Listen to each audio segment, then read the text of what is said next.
صلی اللہ علیہ وسلم نے فرمایا، ہم تحفہ دیتے ہیں نا بچوں کو، میں اپنے بچوں کے لیے یہ لے کے آ رہا ہوں، وہ لے کے آ رہا ہوں، کوئی کمی نہ آ جائے، میرے حبیب پاک صلی اللہ علیہ وسلم نے فرمایا کسی والد کا اپنی اولاد کے لیے سب سے بہترین تحفہ یہ ہے کہ وہ اسے اچھا ادب سکھا دے۔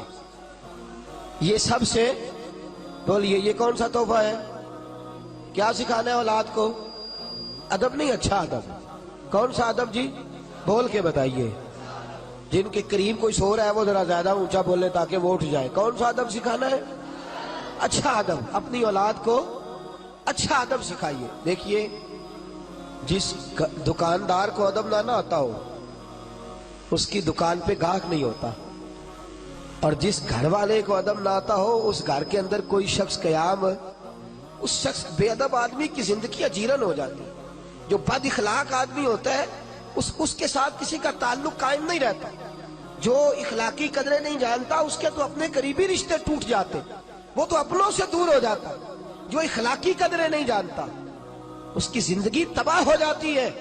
تو حبیب فرماتے تو کھلونے لے کے دے گا، تو جائیدادیں بنا کے دے گا، لیکن اس جائیداد کے اندر، اس مکان کے اندر اگر وہ رہنے کے قابل ہی نہ ہوا، اگر اسے ہوش ہی نہ ہوا کہ میں نے کس طرح کر کے لوگوں کے ساتھ رویہ رکھنا ہے، تو اس کی تو زندگی اس کے لیے بوجھ بن جائے گی۔ اسے اچھا ادب سکھا دے، اس کے گھر میں فاقہ اگر رہا اور اس کے ساتھ ساتھ اخلاق بھی رہا تو اللہ اخلاق کی برکت سے گھر کو جنت بنا دے گا۔ اچھا ادب سکھائیں جس کی بنیاد پر گھر بن سکے۔ اچھا کردار۔ میرے نبی کریم صلی اللہ علیہ وسلم نے فرمایا تم میں سے ہر شخص نگران ہے، اور تمہیں اپنی رعایا کے بارے میں اللہ کی بارگاہ میں جواب، تو یہ نہیں کہہ سکتا یار برے مل گئے تھے، یہ نہیں تو کہہ سکتا بہک گئے تھے، تو یہ نہیں کہہ سکتا کہ میں مصروف رہا نا ادھر ادھر کی تو بات کر، یہ بتا کہ قافلہ کیوں لٹا، مجھے رہزنوں سے غرض نہیں تیری رہبری کا سوال ہے، تو بتا انہیں پانی کون دیتا رہا، انہیں تناوت رخت کون بناتا رہا، تیری ڈیوٹی تھی۔ اور بالخصوص بخاری شریف میں میرے نبی پاک صلی اللہ علیہ وسلم نے فرمایا ماں کی ڈیوٹی ہے اپنے بچے کو دینی تربیت دے۔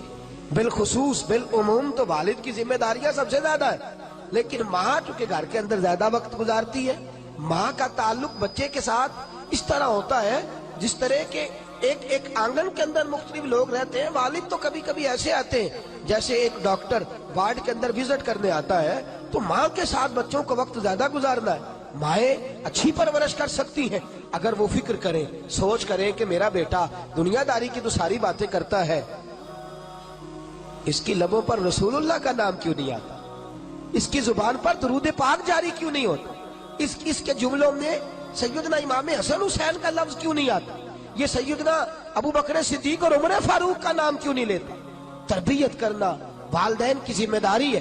میرے نبی پاک صلی اللہ علیہ وسلم نے فرمایا تم سے سوال ہوگا، مائیں دیکھیں نا غوث اعظم جیلانی کا واقعہ، ماں نے کہا ہے سچ بولنا ہے، تو ابو عبد القادر جیلانی کی زبان سے ساری زندگی سوائے سچ کے کچھ نکلا ہی نہیں، سوائے سچ کے کچھ، بولیے سوائے سچ کے کچھ نکلا ہی نہیں، اور جب نکلا نہیں تو میرے غوث اعظم نے سوائے سچ کے کچھ بانٹا ہی نہیں، انہوں نے کروڑوں لوگوں کو سچ کا عادی بنا دیا، بے حساب لوگوں کو سچ کمائے۔ حضرت ربیہ بن ابو عبد الرحمن، یہ پتہ ہے کون صحابی، یہ کون تابعی بزرگ ہے، یہ حضرت امام مالک کے بھی استاد ہے اور خواجہ حسن بصری کے بھی استاد ہے، حضرت حسن بصری کے بھی استاد، اور مدینہ منورہ میں مسجد نبوی کے اندر درس حدیث دیا کرتے تھے۔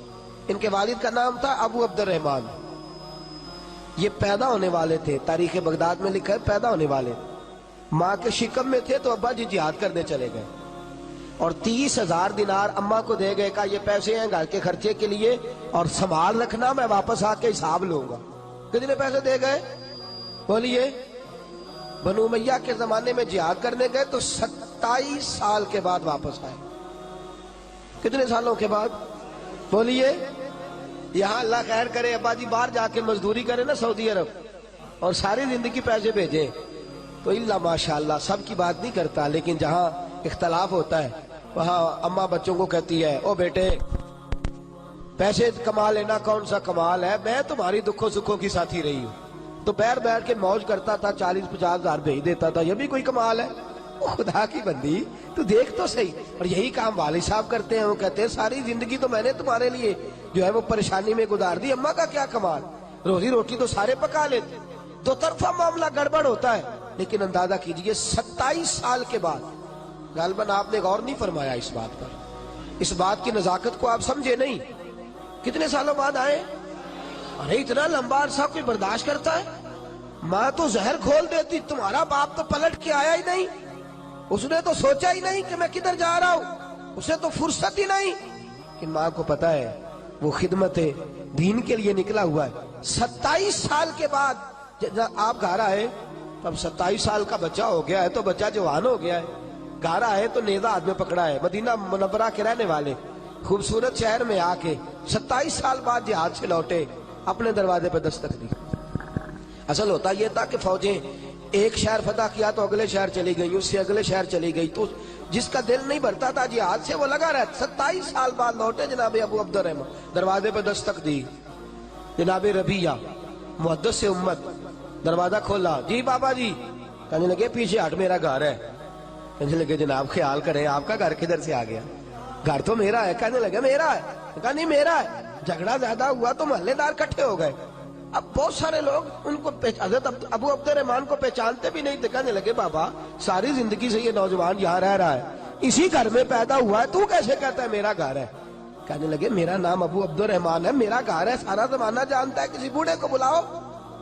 اندر سے والدہ نے لفظ سن لیے اور جناب ربیہ کو کہنے لگی بیٹے دروازہ کھول کے سینے سے لگا, یہ تیرے والد گرامی ہے, یہ تیرے والد گرامی ہے. لفظ ادا کی تو 27 سال بعد بچھڑا ہوا بیٹا باپ سے ملا, باپ بیٹے سے ملا, آنسو درد بن کے ٹپکے, ماتھا چومتے رہے, دیر تک ملتے رہے.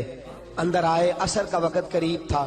جناب ابو عبد الرحمن بیٹھے آ کے, والدہ نے کھانا رکھا, حضرت ربیہ کی والدہ نے, اور جناب ربیہ جلدی سے وضو کر کے نکل گئے, عصر کے بعد درس حدیث دینا ہے. وہ تشریف لے گئے تو پیچھے سے حضرت ابو عبد الرحمن یہ نہیں پوچھا 27 سال وقت کیسے گزرا, یہ نہیں پوچھا کہ تم نے دھوپ چھاؤں میں کیسے گزارا کیا. یہ کہنے لگے اور میرے 30,000 دینار کدھر ہیں, 30,000 دینار کدھر؟ اور بی بی سمجھدار آگے سے یہ نہیں کہتی اچھا 27 سال بعد آیا اور تجھے پیسوں کی فکر ہے, میری فکر ہی نہیں, بچوں کی فکر ہی نہیں. کہنے لگی آپ اس طرح کریں, کھانا کھائیں, وضو کریں, مسجد نبی میں جا کے نماز عصر پڑھ کے آئے, آپ نماز ادا کر کے واپس آئے, بتاتی ہوں 30,000 دینار کدھر ہے.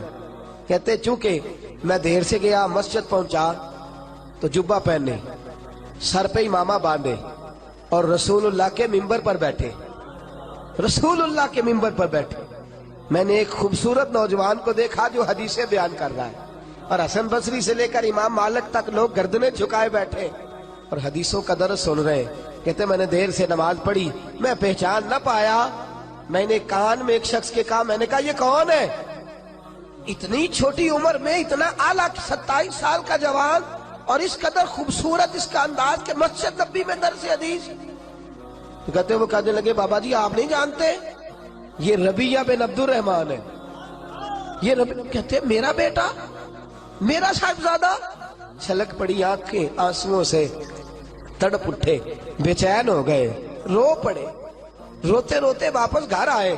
آ کے کہنے لگے ام ربیہ تو نے تو کمال کر دیا, تو نے تو کمال کر دیا, میں 27 سال آیا نہیں اور تو اکیلی عورت میرے بیٹے کو اتنا بڑا بنا دیا ہے کہ وہ رسول اللہ صلی اللہ علیہ وسلم کی مسجد میں حدیث کا درس بیان کر رہا ہے, کیا بات ہے تیری. تو کہنے لگی اچھا اگر آپ خوش ہوئے ہیں تو پھر میں نے 30,000 دینار آپ کے بیٹے کو عالم بنانے پہ خرچ کر دیے. آپ راضی ہیں میری اس بات سے؟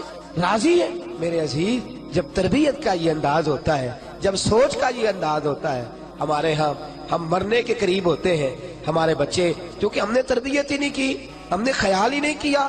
ہمارے بچے دیکھیے نا, میرے رسول پاک صلی اللہ علیہ وسلم کی صحیح مسلم کی حدیث ہے, فرمایا تو مر جائے گا پر اگر تیری اولاد نیک ہوئی تو قبر میں بھی تیرے ساتھ جائے گی. حضور کس طرح فرمایا, وہ پیچھے جتنے خیر کے کام کرے گی ان سب کا اللہ تجھے قبر میں بھی ثواب عطا فرمائے گا.